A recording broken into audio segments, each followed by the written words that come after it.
Doctor Sudhanshu Trivedi ji please आप बोले। माननीय सभापति महोदय, आज इस पुराने वक्त की आखिरी रात में खड़े होकर इस नए वक्त के आगाज की नई सुबह के दिन मैं प्रधानमंत्री श्री नरेंद्र मोदी जी, हमारे अल्पसंख्यक मामलों के मंत्री किरण रिजिजू जी का मैं बहुत इस्तकबाल करता हूं। जब वक्त के ऊपर हम बात कर रहे हैं, वक्त की रुखसती का वक्त आ गया है और नई वक्त की नई सुबह होने का वक्त आ गया है।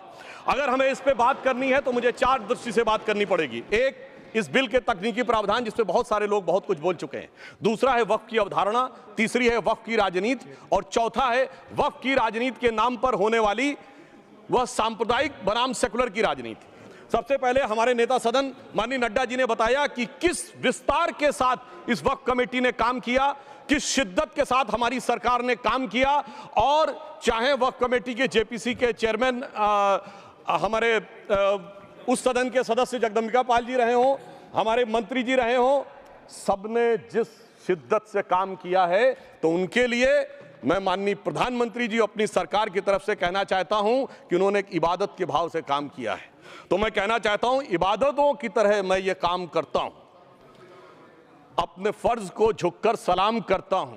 फिर भी आप खिलाफत कर रहे हैं तो तेरी मुखालफत से निखरती है शख्सियत मेरी। मैं सियासी दुश्मनों का भी बहुत एहतराम करता हूं। तो इस एहतराम के साथ मैं अब आगे का बयान शुरू करता हूं और मैं ये बताना चाहता हूं कि एक बड़ी सिंपल सी बात है जो अभी माननीय नड्डा जी ने भी कहा। दुनिया के तमाम मुस्लिम देश बता दिए, इस्लाम की धर्म स्थली सऊदी अरब, सबसे बड़ा मुस्लिम देश इंडोनेशिया, जहां खलीफत रही वहां टर्की, और जहां आईएसआईएस का इलाका वहां इराक और सीरिया, वहां कहीं भी कुछ भी नहीं है ऐसा। फिर भी हमारे यहां क्यों है, कैसा? तो मैं कहना चाहूंगा सभापति महोदय, एक हिंदी में कहावत होती है, नया मुल्ला प्याज ज्यादा खाता है, परंतु यहां तो जो गैर मुल्ला प्याज बहुत खा रहा था और इतना खा रहा था कि आंसू निकल रहे थे गरीब मुसलमान के भी और देश के भी।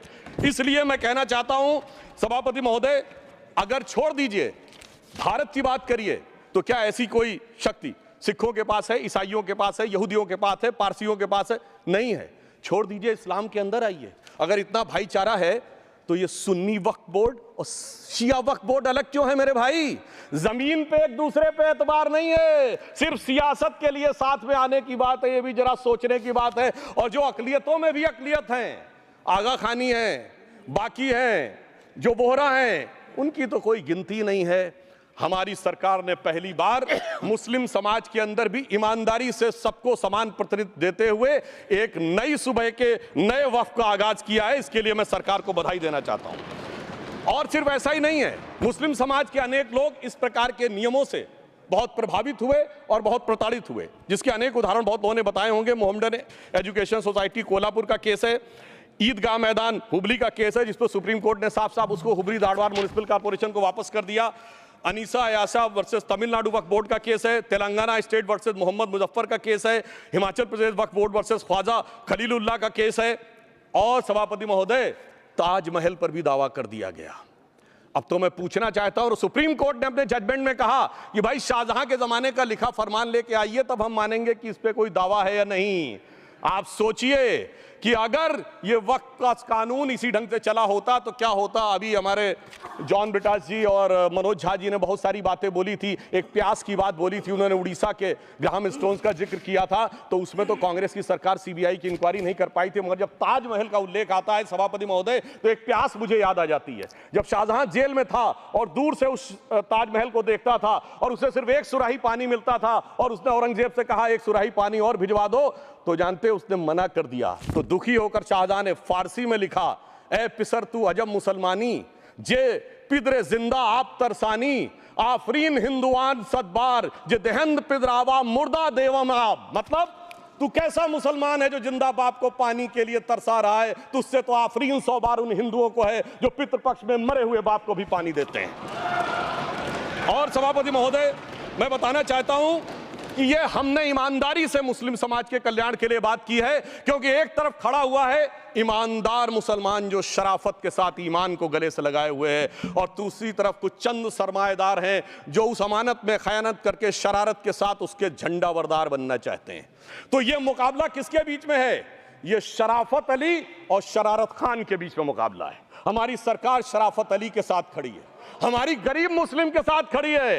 ये गरीबों गुर्बत वाले गुर्बत अली और सरमाएदारे वाले गाजी खान के बीच का इलाका है। मगर मैं कहना चाहता हूं महोदय, एक बात मैं बहुत स्पष्ट रूप से कहना चाहूंगा, इन जरूरतमंद मुसलमानों की लड़ाई के लिए मैं कह सकता हूं कि ये गरीब मुसलमानों के दिल की कसक और कट्टरपंथी वोट के ठेकेदारों के मन की ठसक के बीच में हमारी सरकार ने उस कसक का साथ दिया है, जिसके लिए मैं मानता हूं गरीब और पसमानदा मुसलमान निश्चित रूप से उनका आभारी होगा। हाँ, मगर जब इसकी बात आती तो भी माननीय खड़गे जी भी बोल रहे थे, माननीय संजय सिंह जी भी बोल रहे थे, मनोज झा जी भी बोल रहे थे कि साहब आपके यहाँ वो कितने पुजारी हैं और कितने किस वर्ग के पुजारी हैं। तो मैं उनको बताना चाहता हूं केवल अकेले जूना अखाड़े ने पिछले साल 71 SC ST लोगों को महामंडलेश्वर बनाया है। अरे आपको हमारे सदन में बैठे हुए बाल योगी उमेश नाथ जी नहीं दिखते? वैसे तो कहा जाता है जात ना पूछो साधु की, मगर मैं बताना चाहता हूं विश्व हिंदू परिषद के 50,000 से अधिक पुजारी ट्राइबल्स में जो शेड्यूल कास्ट है जो काम कर रहे हैं। मगर मैं हद अदब से पूछना चाहता हूं, बताइए मुल्ला मौलवी मुफ्ती मुकर्रम बारी हाफिज में से कितने पसमंदा हैं? उसमें कितने जुलाहा अंसारी घोसी बताइए मिरासी कितने हैं? बाकी छोड़िए, पसंदला बोर्ड में है क्या? अरे वक्फ बोर्ड में है क्या? इसीलिए मैं कहता हूं खुद मियां फजीहत दूसरों को नसीहत। अगर ईमानदारी से बात करनी है तो उस पर आगे। मगर मैं एक बात और कहना चाहूंगा कि हमारी जो सरकार ने नाम दिया है, इसको उम्मीद नाम दिया है, और ये उम्मीद है किसके लिए? उस ईमानदार मुसलमान के लिए और देश के हर खास व आम के लिए ये उम्मीद है। मगर सभापति महोदय, कुछ लोग वो हैं जो उम्मा का ख्वाब पाले हुए थे। उम्मा शायद हमारे बहुत से लोग समझते हो ना समझते हो, पूरी एक एंटायर जो इस्लामिक खलीफत और राज होता है उसको उम्मा कहते हैं। उम्मीद वालों को तो उम्मीद की नई रोशनी दिख रही है, उम्मा वालों की उम्मीद पे पानी फिर रहा है। तो ये उम्मीद और उम्मा के बीच का भी मामला है। परंतु मैं ये भी कहना चाहूंगा सभापति महोदय, इसके बाद सिर्फ ऐसा ही नहीं था, प्रॉपर्टीज के ऊपर तमाम सरकारी प्रॉपर्टीज पे जिसमें बहुत डिटेल में हमारे साथी लोग गए, मैं डिटेल में नहीं जाना चाहता। भोपाल का विषय है, हैदराबाद का विषय है, मुंबई का है, लखनऊ का है, पटना का है, बहुत प्रकार से हैं। माननीय लालू प्रसाद यादव जी का विषय जब बताया गया था तो बहुत ज़्यादा हमारे मनोज झा जी बोल रहे थे, तो अब मैं उसके डिटेल में नहीं जाना चाहता हूँ। सबने वो वीडियो देखा है। बस एक लाइन में उनके लिए कहना चाहूँगा, वो कुछ भी बोल रहे हैं, जिसे कहते हैं बिगड़ी बात बने नहीं लाख करो किनकोए, रहीमन बिगड़े दूध को मथे न माखन होए। अब जो बोलना था वो बोल चुके, सबके सामने वो आ चुका। अब एक बात और है, दूसरे धर्म स्थलों के बारे में विषय आता है, तो मैं याद दिलाना चाहता हूं केरला के कैथोलिक चर्च ने 31 मार्च 2025 को जो लिखा, सिर्फ उसकी लास्ट की 2 लाइन बोलना चाहता हूं। We request the central government to get the amendment bill passed as early as possible so that the tears of thousands of suffering people in the place like Munambam can be wiped out only by a legal amendment that can provide a permanent solution to their suffering. We urge all the MPs from opposition party to support the bill so that the historic legislation can become unanimous. मगर सभापति महोदय, ये अल्पसंख्यकों की बात करने वाले जब अल्पसंख्यक की बात आती तराजू पे तौलते हैं, किसका वेट ज्यादा है, किसकी धमक ज्यादा है, किसकी खनक ज्यादा है, फिर तय करते हैं कि माइनॉरिटी के साथ आना है, किस माइनॉरिटी के साथ नहीं आना है। और मैं एक और बात कहना चाहता हूं, तमिलनाडु के तिरुचेरी मंदिर की बात आई, यमुनानगर में गुरुद्वारे की बात आई, केरल में क्रिश्चियन कम्युनिटी की जमीन की बात आई। बहुत सारे लोग प्लेसेस ऑफ वर्शिप के एक्ट की बात करते हैं, तो as per places of worship act Tamil Nadu का मंदिर का तो स्टेटस नहीं चेंज हो सकता भाई। 15 अगस्त 47 के बाद किसी प्लेस ऑफ वर्शिप का स्टेटस नहीं चेंज हो सकता, तो वक्फ बोर्ड को क्लेम फॉरफीट कर देना चाहिए, because it is in contrast to the places of worship act. परंतु अब सुनिए, यही गुरुद्वारे के बारे में भी होना चाहिए। मगर सभापति महोदय, चाहे वक्फ बोर्ड का एक्ट हो, चाहे प्लेसेस ऑफ वर्शिप एक्ट हो, एक ही को फायदा होना है, जिसे कहावत में कहते हैं खरबूजा छुरी पर गिरे या छुरी खरबूजे पे गिरे, आखिर में कटना भगवे रंग के खरबूजे को ही होता है। अब मैं यह भी बताना चाहता हूं कि इन संपत्तियों के द्वारा जो कुछ हुआ, उन्होंने इतनी चीजों को लिया है, इतनी चीजों को लिया है।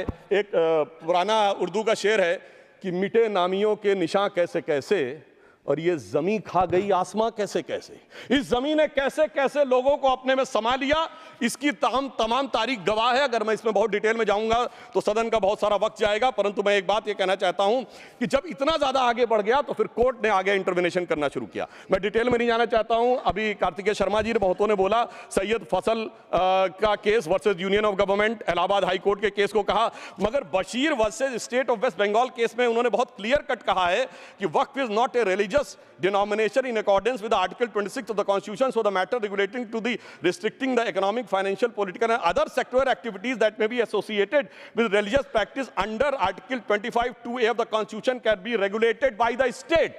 तो मुझे लगता है अब इसके बाद कोई किंतु परंतु का स्कोप नहीं रह जाना चाहिए। परंतु उसके बाद भी सभापति महोदय जो कानून को न माने, जो कहे संविधान को नहीं मानेंगे, और जो ये कहे कि साहब अदालत के आदेश को भी नहीं मानेंगे, तो फिर इसका मतलब उसके मन में तो एक ऐसी बादशाही आ गई है। इसके लिए मुझे सभापति महोदय वो पुरानी वाली फिल्म अगर लोगों को याद हो तो मुगले आजम का वो सीन याद आता है कि जब अकबर ने अनारकली को कैद कर लिया तो सलीम कहता है जब्त मैं करूं जिसकी की जमीन वीरान हो गई है, जब्त वो न करे जिनके सिर्फ शौक के बाद चाहत को ठेस पहुंची है। ये जिल्ले इलाही की बादशाही नहीं बल्कि खुदाई है। मैं कहना चाहता हूं जो संविधान को न माने, कानून का न माने, इसका मतलब वो अपनी खुदाई में जी रहा है। तो ये वो लोग हैं। और वैसे मैं सभापति महोदय खुदाई से आजकल बहुत से लोगों को डर लगता है, क्योंकि जहां जहां खुदा है वहां वहां भगवान है, जहां जहां खुदा है वहां वहां भगवान है। बाकी आप सब बहुत बुद्धिमान हैं। अब मैं ये भी बात कहना चाहता हूं, और वैसे आखिर में उस अनारकली को कैद से छुड़ाने के लिए सलीम का एक हिंदू साथी दुर्जन सिंह ही आया था। मैं कह सकता हूं कि वक्फ की इस मुकद्दस जमीन को अगर कैद करके रखा है तो उन चंद लोगों ने जिनके दिमाग आज भी उन चीजों में भरे हुए हैं कि कोई समझता हम तो किसी जमाने में हुक्मराने वक्त थे, कोई कहता हुजूर नवाब थे, कोई कहता बादशाह आलमगीर थे, कोई कहता है बादशाह गाजी जिंदा पीर थे।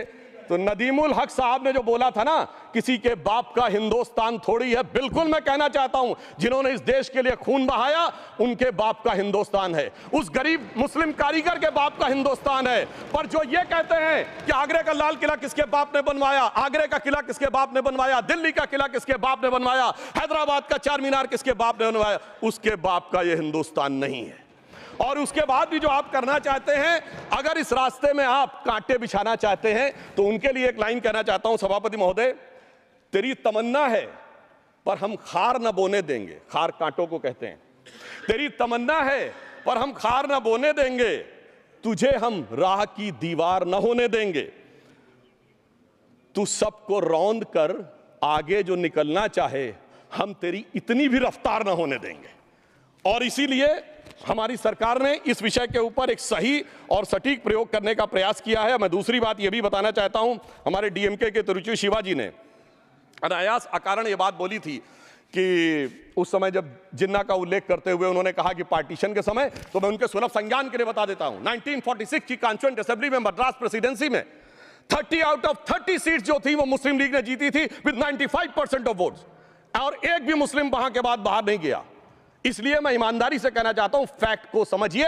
और जो मद्रास प्रेसिडेंसी के मुस्लिम लीग के अध्यक्ष थे और पीजे पोकर साहब बहादुर और मोहम्मद इस्माइल, वही बाद में इंडियन यूनियन मुस्लिम लीग के अध्यक्ष बने, और उन्होंने 28 अगस्त 1947 को सेपरेट इलेक्टोरेट मांगे, जो कोई जाके कॉन्स्टिट्यूएंट असेंबली की डिबेट में पार्लियामेंट किया। आप वेबसाइट पे पेज नंबर 270 पे जाके पढ़ लीजिएगा। सरदार पटेल ने बड़े गुस्से में इस बात को कहा, अब जो हो गया सो हो गया, एक रात में दिल नहीं बदल गया, मगर अब देश के लिए कैसे आगे बढ़ना है उसके लिए ईमानदारी से आगे आओ। और खैर मैं अंबेडकर जी और पटेल जी के बहुत सारे वो कोट कर सकता हूं, सारी बातों को छोड़िए, मगर अफसोस की बात यह है सर कि अभी मनोज झा जी ने बोला था हम में से कोई शक है, कोई हूण है और ये करिए। अरे भैया जमाने चले गए, अब जेनेटिक सीक्वेंसिंग का जमाना आ गया है। और जेनेटिक सीक्वेंसिंग ने क्या प्रूव किया है, दुनिया के सबसे बड़े मुस्लिम देश इंडोनेशिया के राष्ट्रपति आए थे और राष्ट्रपति भवन में उन्होंने डिनर के दौरान कहा कि few weeks back I got my genetic sequencing done and I was told that I am an Indian GDNA. अरे साहब कहां गुलामी की मानसिकता में पड़े हुए हैं सभापति महोदय। और यहां गुलामी की मानसिकता इस कदर पैबस्त है लोगों के दिमागों में।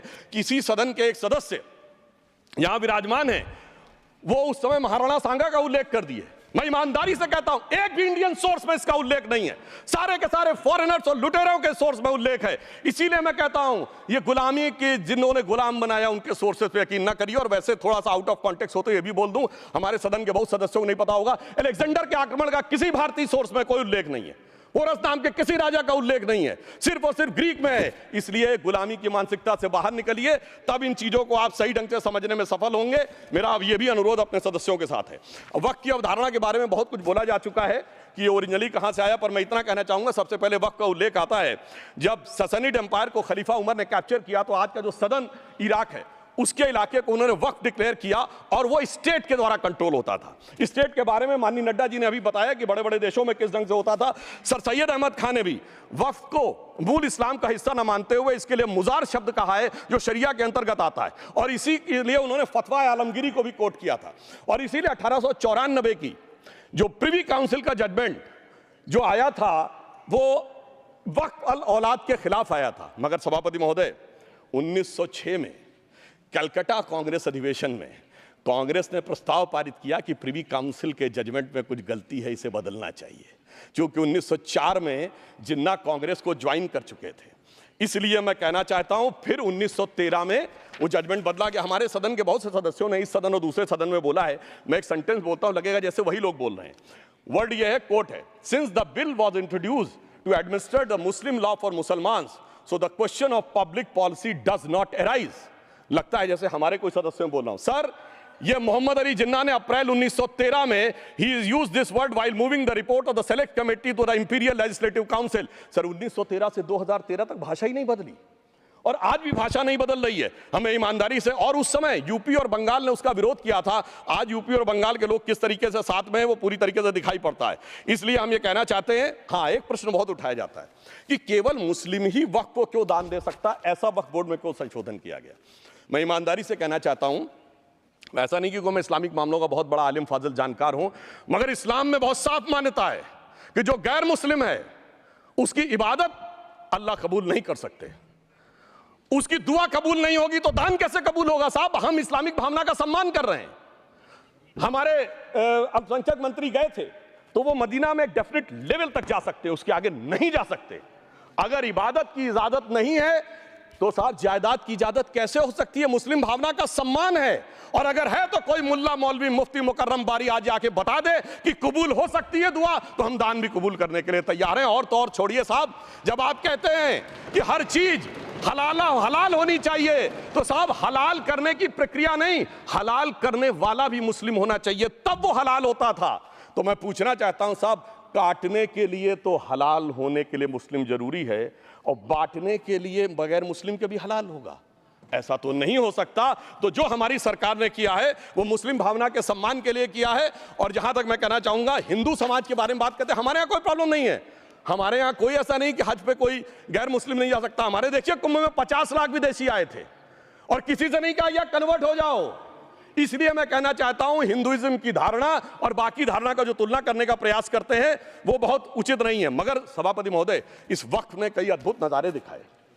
इस्लाम में जो काफिर से ज्यादा मुशरिक और शिर्क को बुरा माना गया, नहीं जो भगवान को माने ही नहीं। यहां देखिए वो लेफ्ट के लोग जो कहते हैं धर्म एक अफीम है, वो आज खुदाई खिदमतगार बन के खड़े हो गए। सोचिए कैसा बदलाव आया है। और सर, मुझे एक और चीज नजर आती है, एक पुराना गीत था, वक्त ने किया क्या हसी सितम। तो आज मैं कहना चाहूंगा, वक्त ने किया क्या हसी सितम कि मुस्लिम लीग और शिवसेना मिलके हो गए हम। और मैं कहना चाहता हूं, ये मुस्लिम लीग वो है जिसने सेपरेट इलेक्टोरेट की मांग की थी, और इस शिवसेना के उबाटा के हमारे इस सदन के एक सदस्य हैं। और सर, हमारे साथ मुरली जी बैठे हैं, मुरली देवड़ा जी ने मुझे याद दिलाया, उन्होंने, मिलिंद देवड़ा जी ने याद दिलाया, उन्होंने कहा एक जमाने में उन्होंने कहा था मुस्लिमों की नागरिकता छीन लेनी चाहिए। इसीलिए मैं कह रहा हूं, वक्त ने किया क्या हसी सितम, ये दोनों मिलके हो गए हम। और सर, मैं इसके बाद एक टेक्निकल बात करना चाहता हूं। जब इन्होंने टाइम ड्यूरेशन हटा दिया था और बैक में पीछे जा सकते थे, तो मैं पूछना चाहता हूं सर कि जब ब्रिटिश हुकूमत आई तो उसने तो मुगलों से सारी हुकूमत ले ली थी, तो उनका मालिकाना हक कैसे हुआ। सर, 1707 के बाद तो इस्लामी हुकूमत दिल्ली से खत्म हो गई थी। एक आखिरी मुगल बादशाह शाह आलम के लिए तो बोला जाता था सल्तनते शाह आलम दे लाल किले ते पालम, यानी आज का IGI एयरपोर्ट। तो साहब उसके बाद ये गुजरात के सूरत से लेकर लखनऊ तक उनका मालिकाना हक निकलने कहां से लगा? अरे भाई, जब दिल्ली को कैप्चर किया था अंग्रेजों ने तो सारी जमीन अंग्रेजों की थी। तो जब मैं अपने कांग्रेस के मित्रों से पूछना चाहता हूं, ये जब गवर्नमेंट ऑफ इंडिया एक्ट में पावर डीड ट्रांसफर की थी तो पढ़े नहीं थे क्या, या खोखले कागज पर साइन कर लिए थे, या कागज सही था, आप खोखला करने की बात है? मैं पूछना चाहता हूं, जब 250 साल तक वो हुकूमत ही नहीं रही तो उस हुकूमत के फरमान की लेजिटिमेसी कैसे हो सकती है? ये मैं कानूनविदों के लिए भी एक फूड फॉर थॉट रखने की बात करता हूं। और दूसरी बात मैं कहना चाहता हूं, ये किन हुकूमतों की बात कर रहे हैं सभापति महोदय? अगर सूरत नगर निगम पे दावा है मुगल के जमाने का और तमिलनाडु के मंदिर पर अरकाट के नवाब का, सभापति महोदय, ये वो हुकूमतें थी जो जजिया लगाती थी, ये वो हुकूमतें थी जो जिम्मी का कॉन्सेप्ट रखती थी, ये वो हुकूमतें थी जो गाजी की बात करती थी। क्या भारत के संविधान में उन हुकूमतों के फरमान को सही मान्यता देना सही है? बिल्कुल गलत है। मैं कहता हूं बाबा साहब अंबेडकर के संविधान में यदि आप ऐसी हुकूमतों के फरमान को रखने की कोशिश करते हैं तो this is fraud on constitution. और हमारी सरकार ने अगर बैक डेट से वो बंद किया है तो उस फ्रॉड को रोकने की पूरी व्यवस्था की है। और यहां पर मैं ये भी कहना चाहता हूं सभापति महोदय, जमींदारी उन्मूलन 1948 में हो गया, मगर ये बाद में जमींदार कैसे क्रिएट हो गए? हमने बचपन में विनोबा भावे, हम लोगों के जन्म से बहुत पहले की बात है, विनोबा भावे जी के भूदान आंदोलन की बात सुनी थी, जिसमें जमींदारों से पैसा लेके जमीन लेके गरीबों को दी जाती थी। पर सभापति महोदय, कभी आपने सुना कि गरीबों की जमीन जमींदारों को मिल जाए? वो 2013 के बोर्ड ने वो व्यवस्था कर रखी थी। यानी वो भूदान आंदोलन था गांधी जी के शिष्य विनोबा जी का, तो आज के गांधियों के नेतृत्व में भू हड़प आंदोलन शुरू हो गया। अगर वो भूदान आंदोलन था तो ये भू हड़प आंदोलन था। इसलिए मैं एक और बात भी कहना चाहूंगा सभापति महोदय कि जिन हुकूमतों के फरमान की बात की जाती है, एक और फैक्ट है, इसको कोई अन्यथा न ले, जितने मुस्लिम बादशाह अलाउद्दीन खिलजी के बाद उन्होंने बगदाद की खलीफा का खुतबा पढ़ा है। That is a foreign rule, it's on record. कैसे उसको भारत सरकार मान्यता दे सकती है? इसलिए मैं कहना चाहता हूं जरा सा गौर से देखेंगे तो हकीकत आपके सामने आ जाएगी। और क्या कभी किसी ने कल्पना की, किसी क्रिश्चियन ने तो नहीं कहा कि इंडिया गेट हमारा है, गेटवे ऑफ इंडिया हमारा है, और चर्च नहीं सही फिर भी चर्च गेट हमारा है? तो फिर यह केवल किसी एक के दिमाग में क्यों आती है? हमने जो इवैक्यू एक्ट के तहत दे दिया था पाकिस्तान के गए लोगों को, क्या हमारे जो सिख और हिंदू भाई आए थे उनकी जमीनें मिली? अरे महाराजा रणजीत सिंह की राजधानी लाहौर थी और काबुल तक था राज, तो क्या उन्होंने जमीनें नहीं दान दी होगी गुरुद्वारे और मंदिरों को? वो मिली। अरे वो तो छोड़िए, ननकाना साहब और करतारपुर साहब तक नहीं मिला था। इससे दिखाई पड़ता है कि कितनी एक तरफा हम लोगों ने कोई निगोशिएट ही नहीं किया और उसे करने की बात कही थी। इसलिए मैं कह सकता हूं सर कि अब हमारी सरकार ने जो संशोधन किए हैं, अब यह मजहबी हुकूमत के फरमान से नहीं, बाबा साहब अंबेडकर के संविधान से चलने वाला है। अब मैं अंत में उस विषय के ऊपर आता हूं जिसे सांप्रदायिक राजनीति बनाम सेकुलर राजनीति इसके ऊपर कहा जाता है। सभापति महोदय, मैं बताना चाहता हूं कि जब आजादी मिली उसके बाद क्या किसी ने डिमांड किया था कि हमें वक्फ बोर्ड चाहिए? नहीं किया था। फिर क्यों 54 में दिया गया? किसी मुस्लिम ने डिमांड किया क्या कि मदरसे चाहिए? फिर क्यों दिया गया? मुस्लिम समाज तो राष्ट्र की मुख्य धारा में आने को तैयार था, इसीलिए यूसुफ खान, दिलीप कुमार के नाम से आने में उन्हें कोई प्रॉब्लम नहीं थी। महजबीन बानो को मीना कुमारी के रूप में आने में प्रॉब्लम नहीं थी। मुमताज बेगम को मधुबाला बन के आने में प्रॉब्लम नहीं थी। हामिद अली को अजीत के रूप में आने प्रॉब्लम नहीं थी। मगर और मैं यह भी बताना चाहता हूं, मुस्लिम समाज में बहुत बड़ा तबका उस समय इस बात को सोच रहा था, और अभी कपिल सिब्बल साहब बोले, ये उस चीज के वकील नहीं, इन्हें पता होना चाहिए, पता होगा कि सुन्नी सेंट्रल वक्फ बोर्ड राम मंदिर में 1961 में मुद्दई बना है, 12 साल के बाद, क्योंकि के मोहम्मद ने लिखा है कि एक बहुत बड़ा तबका था जो ये मानता था कि हमें इस चक्कर में नहीं पड़ना चाहिए। मगर अफसोस कि वही लेफ्टिस्टों, सेकुलरिस्टों ने उनको समझाकर इस मुकाम तक लाकर खड़ा कर लिया। अब यहां मैं एक और बात कहना चाहूं, खैर छोड़िए उन सरकारों ने बाद में क्या दिया, मगर उसके बाद सुनिए, इंदिरा जी के जमाने में मुस्लिम पर्सनल लॉ बोर्ड आया, तो राजीव जी के जमाने में शाहबानो केस आया, तो नरसिम्हा राव के जमाने में 95 का एक्ट आया, तो मनमोहन सिंह जी के जमाने में 2013 का एक्ट आया, मगर इलाज नहीं निकला। तो इसे एक शेर में कहूंगा कि मरीजे सेकुलर इश्क पर लानत खुदा की, मर्ज बढ़ता गया जो दवा की। अब मैं सभापति महोदय एक और बात कहना चाहता हूं, शुरू के 20-25 साल में मुस्लिम समाज के बारे में मैं कहना चाहता हूं। आज जब आजादी मिली तो मुस्लिम समाज के प्रतीक कौन थे? उस्ताद बिस्मिल्लाह खां, उस्ताद फरीदुद्दीन डागर, उस्ताद बड़े गुलाम अली, उस्ताद जाकिर हुसैन, जिनकी अभी कुछ दिन पहले डेथ हुई, बड़े बड़े नगमा निगार, हसरत जयपुरी, मजरूर सुल्तानपुरी, साहिर लुधियानवी, कैफी आजमी, जोश मलियाबादी, जिगर मुरादाबादी। अब सर क्या हो गया? तब मुस्लिम समाज इन अदब के शाहकारों के साथ जोड़ा जाता था। आज मुस्लिम समाज का नेतृत्व किन लोगों के साथ जोड़ता है? इशरत जहां, याकूब मेनन, मुख्तार अंसारी, अतीक अहमद, दाऊद इब्राहिम। कौन जोड़ रहा है ये? तब से सर, जब से ये सेकुलर हो गया देश 1976 से और सेकुलर सियासत शुरू हुई, उसने ले जाकर इनको इस मुकाम तक पहुंचाया। और इस वक्फ बोर्ड के बिल में भी जो बात कही जा रही है सर, मुस्लिम समाज को यह समझाया गया कि तुम्हें बीजेपी वालों को तुमसे बड़ी अदावत है, और कहा गया इनको बड़ी मोहब्बत है। जब यह देश आजाद हुआ, मैं उत्तर प्रदेश का रहने वाला हूं, उत्तर प्रदेश में 1931 की सेंसस में 8% रेट ऑफ डेथ थी और सैयद मुसलमानों में 24% थी। यूपी की ब्यूरोक्रेसी में 20% थे। आज कहां चले गए सब? मैं एक लाइन में कहना चाहूंगा, ये अदावत और मोहब्बत की सियासत में ऐसे फंसे कि किसी को किसी की मोहब्बत ने मारा, किसी को किसी की अदावत ने मारा, मगर इस शराफत अली को सेकुलर सियासत ने मारा। और मैं सभापति महोदय एक और बात कहना चाहता हूं कि चलिए बोलिए। Fauzia Khan, please one second, mic is there. Yes, ये बोल रहे हैं मुस्लिम समाज आज का इशरत जहां और फलाना टेररिस्ट के साथ नाम जोड़ रहे हैं। ये बिल्कुल आरोप है सर, इसको एक्सपंज करना चाहिए। ये समाज के साथ अन्याय है। ये बात आपको एक्सपंज करना होगा सर, ये बात को। एक honourable member, if you would carefully go through what Sudhanshu has said, I am sure you will appreciate his spirit. Just think for a moment. He has not cast any aspersions. Sudhanshu, go ahead. Time में जवाब दूंगा और उसके बाद ये हमारा सदन माने ना माने, जो देख रहे होंगे उनके लिए कहना चाहता हूं sir, doctor APJ Abdul Kalam. One second. काहे परेशान? Vaiko ji, honorable member, Vaiko ji, oh my God, Vaiko ji, tell me.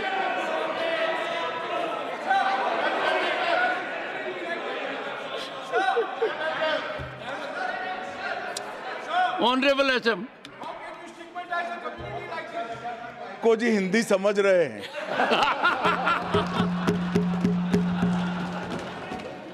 One second. Fauziya Khan, one second.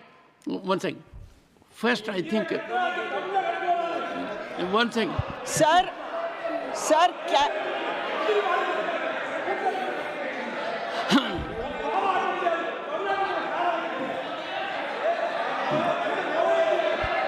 Sir, community cannot be stigmatized. Yes, sir. An entire community cannot I'll be come to branded you. like this. Fauziya Khan ji, I'll come to you. I'll give you the opportunity. Honorable Finance Minister. But one line is said. One line. No, one nimisham irungappa, please. He might be very emotional, sir, but that one line he said is objectionable, and I will seek your indulgence to remove it. He said, Tamil Nadu la kaadu vai paakren. You enter Tamil Nadu, I'll see you. No good. No good. இல்ல தப்பது தப்பு. அப்படி சொல்லக்கூடாது. நீங்க அப்படி பேசுறது தப்பு. நீங்க அப்படி பேசுறது ரொம்பவே தப்பு. இந்த நாட்டுல யார் வேணாலும் எங்க வேணாலும் கால் வைப்போம். யாருக்கும் அதிகாரம் இல்ல உணர்வு உயிர் மேல. Honorable Finance Minister. So sir, this is atrocious. You set foot in Tamil Nadu and take care. What is that language? We have a Home Minister after a long time who has brought about changes unthinkable. What he said, you can be fully assured. Yes, Honorable Home Minister. Yes, Jairam ji. Minister, Please. if the Yes, Honorable Finance Minister Honorable Member. has found a statement objectionable, Jairam ji, address the chair. the statement of the Honorable Member stigmatizing a whole community is objectionable. Oh. And what is worse is the chairman lending respectability to that view. Oh my. That is even worse. Honorable That is even Home worse. Minister. मान्यवर सुधांशु जी ने मुसलमानों के लिए कुछ नहीं किया है, India alliance के लिए किया है। अब मैं एक एक कर कर बता देता हूं। अरे सुनो ना भाई, आप सुनो तो। अरे दिग्विजय सिंह सुनिए, मैं खड़ा हूं ना अपने पैर पर।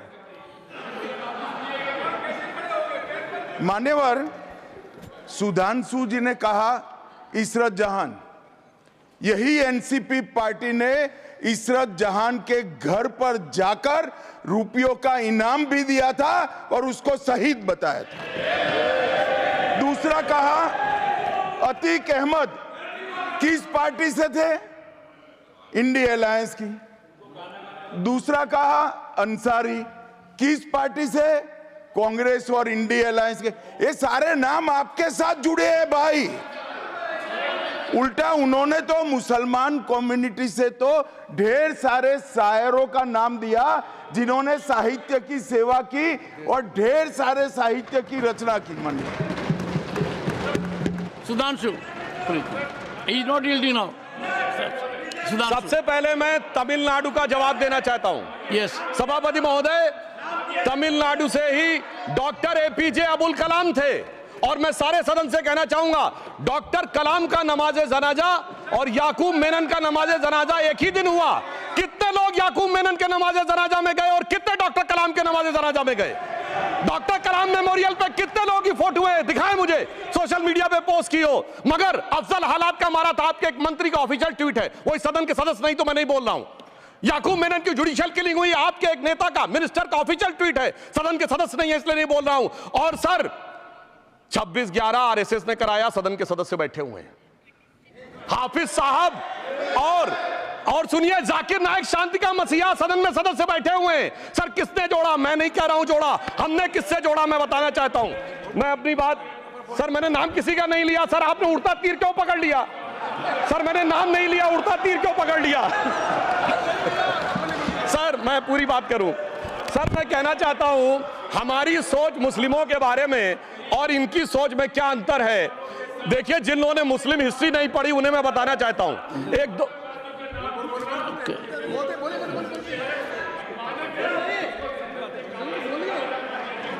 सभापति महोदय, मैं थोड़ा उन लोगों को इस्लामिक हिस्ट्री के बारे में बताना चाहता हूं। Honorable Digvijay Singh, please. No, I'll give a chance. I'll give. माननीय सदस्य, Honorable Digvijay Singh जी. माननीय सभापति महोदय, जो माननीय सदस्य ने एक बात कही है, मैं सुन रहा था डॉक्टर त्रिवेदी जी की बात। उन्होंने कहा था ऐसे मुसलमान हम लोगों के साथ हैं और वैसे मुसलमान इन लोगों के साथ हैं। बात यह है कि आपने जिस तरह से इस पूरी बात कही है, ये घोर आपत्तिजनक है, अपमानित करती है। और जो माननीय सदस्य ने भी मेरे बारे में भी कहा है, मैं उनके निंदा करता हूं। Honorable Home Minister. Honorable Home Minister. Honorable Home Minister. एक second. Okay. One second. Your mic will be on. जी महोदय, मुझे ये सब कहने की जरूरत नहीं है, लेकिन जो गुजरात में दंगे और फसाद हुए, कौन कौन उसके लिए जिम्मेदार थे बताइए। Honorable Home Minister.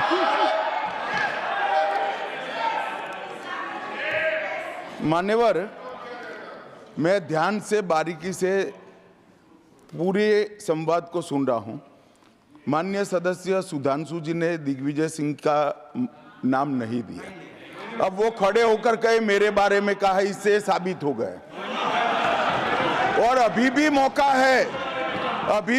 है। आपने नहीं कहा है कि 26/11 के हमले में आरएसएस का हाथ था, तो अभी खड़े होकर माइक चालू कराकर बुलवा दीजिए। माननीय,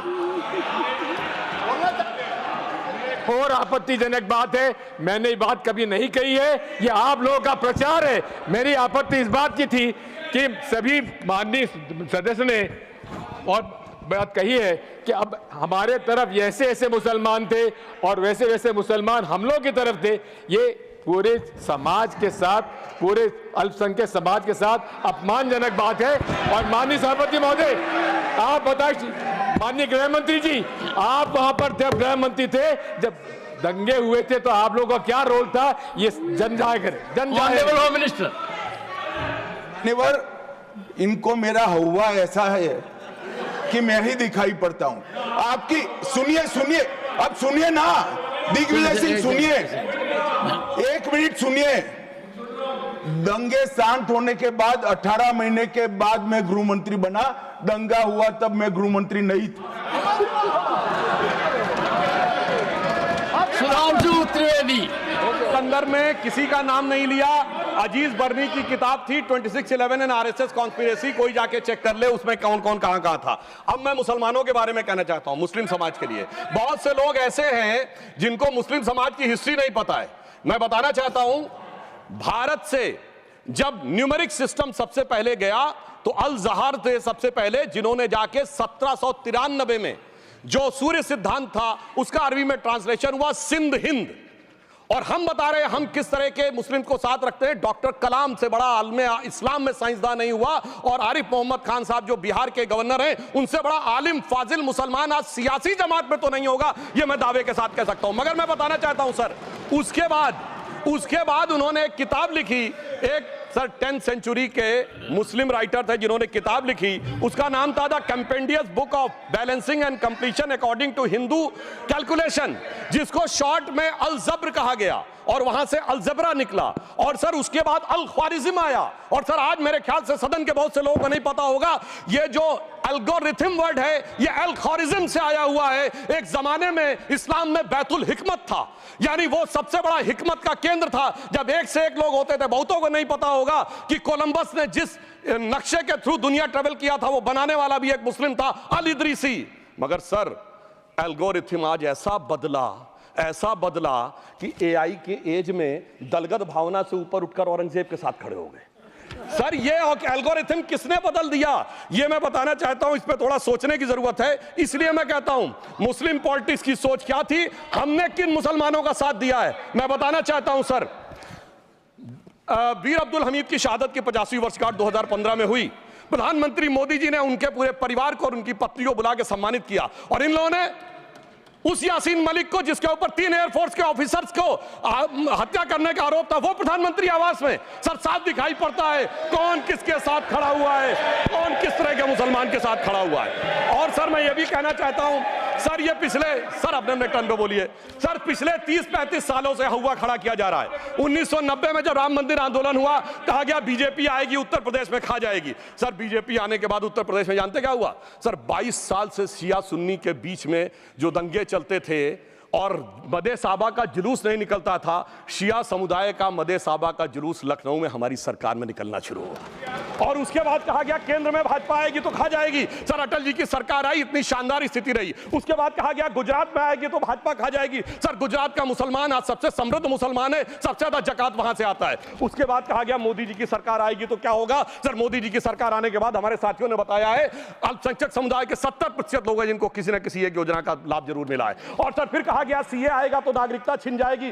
सर उसके बाद भी आपने सब देखा, और सर हम बचपन में सुनते थे कि राम मंदिर बनने लगेगा तो मिडिल ईस्ट के देश पेट्रोल देना बंद कर देंगे। सर राम मंदिर भी बन रहा है, और भारत मिडिल ईस्ट कॉरिडोर भी बन रहा है, और अबू धाबी में भी मंदिर बन रहा है, और 4 मुस्लिम देशों ने सर्वोच्च नागरिक सम्मान मोदी जी को दिया हुआ है। इसलिए मैं कहना चाहता हूं सर, मर्ज हो तो उसका इलाज किया जा सकता है। जैसे हमारे यहां वैद धन्वंतर माने गए हैं, इस्लामी अकीदे में वैद हकीम लुकमान माने गए, तो कहा गया है उनके लिए कि इसमें क्या रखा है, देखे है जो तू आन के पास, बदगुमा वहम की दारू नहीं लुकमान के पास। यानी मर्ज का इलाज है, पर वहम का इलाज तो हकीम लुकमान भी नहीं कर सकते जो आपने पाल कर रखा है। मैं कहना चाहता हूं हम किन मुसलमानों की बात करते हैं। आप गंगा जमुनी तहजीब की बात करते हैं। सर दारा शिकोह औरंगजेब का बड़ा भाई था, उसने उपनिषदों का अध्ययन किया, संस्कृत में अनुवाद कराया और नाम रखा सिर्रा अकबर, यानी वर्ड्स ऑफ गॉड। मैंने किसी को दारा शिकोह की जयंती मनाते हुए नहीं देखा।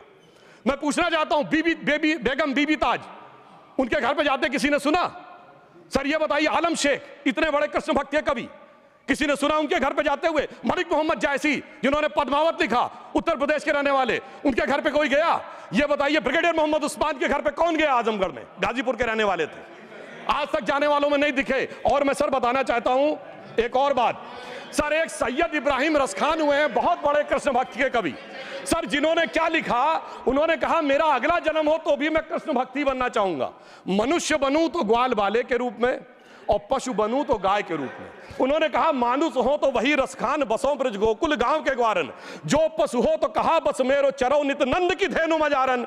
सर उन्होंने कहा गायों के बीच में नंद बाबा की गायों में जन्म लेना चाहूंगा, मगर सर आज एक ऐसे नेता आए हैं इस देश में जिनको गायों से बदबू आने लगी है, तो उनके लिए मुझे मेरे मन में भाव आता है सर कि श्री रामचंद्र कह गए सिया से, ऐसा कलयुग आएगा गोपालक श्री यदुवर कुल में एक ऐसा नेता आएगा जिसे बकरे कटने में खुशबू मिलेगी, गौ माता में बदबू पाएगा। रामचंद्र कह गए सिया से कैसा कलयुग आएगा। अब सर मैं एक और बात भी कहना चाहता हूं, हम किनको मानते हैं सर, नजीर अकबराबादी को सुनिए, कृष्ण भक्त के लिए क्या कहा। सर मैं एक बोलना चाहता हूं, बुल्ले शाह ने क्या कहा। बुल्ले शाह ने कहा, अभी होली गुजरी है, उसने कहा था आज होली खेलूंगी मैं कर बिस्मिल्लाह। उन्होंने आगे कहा अलस्तु बि रबिकुम प्रीतम बोले, सब सखियों ने घूंघट खोले, नाम नबी की रतन चढ़ी, सुनिएगा, नाम नबी की रतन चढ़ी और बूंद पड़ी अल्लाह अल्लाह, आज होली खेलूंगी मैं कर बिस्मिल्लाह। तो मैं भी कहता हूं अब बिस्मिल्लाह करिए और उसके बाद हमारे इस सहयोग करिए, इस सकारात्मक उसका, वरना अल्हम्दुलिल्लाह जो हम मुसलमानों के लिए और देश के लिए करना चाहते हैं उसमें हमें सफलता जरूर मिलेगी। अंत में मैं सिर्फ ये कहना चाहता हूं सर, तमाम प्रकार की बातें यहां पर हुई, सकारात्मक और नकारात्मक, मगर अफसोस की बात यह है कि 1913 के वक्फ वाल औलाद से लेके 2013 के वक्फ वाल औलाद तक इनकी फितरत नहीं बढ़ती, क्योंकि सर ये तो पार्टियां ही अल औलाद हैं, तो इनको तो उससे बहुत ज्यादा वो होगी। पर मैं सिर्फ अंत में कहना चाहता हूं सर, अपनी सोच बदलिए। आप जिस कश्ती पे सवार होकर इस दरिया को पार करने की कोशिश कर रहे हैं, पिछले 75 साल में नहीं कर पा रहे हैं, 10-12 साल में बहुत हिचकोले खा रहे हैं, तो कश्ती और रास्ता बदलिए। तो इनके लिए अंत में एक पंक्ति कहते हुए बात समाप्त करना चाहूंगा कि इन्होंने कश्ती भी नहीं बदली, दरिया भी नहीं बदला, पर इन डूबने वालों का जज्बा भी नहीं बदला, पर है शौक सफर ऐसा, एक उम्र हुई हमने मंजिल भी नहीं पाई, रास्ता भी नहीं बदला। अब अगर नई मंजिल पानी है, नई मंजिल की नई सुबह देखनी है, तो मैं कहना चाहता हूं आइए सबको साथ लेकर चलिए।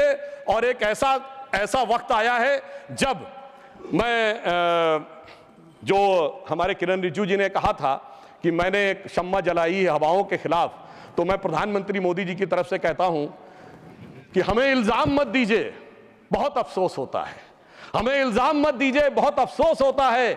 बड़ी तरकीब से कश्ती यहां तक लेके आए हैं और बदल देते हैं हम दरिया की लहरें अपनी हिम्मत से, आंधियों में भी अक्सर चिराग हमने जलाए हैं। धन्यवाद।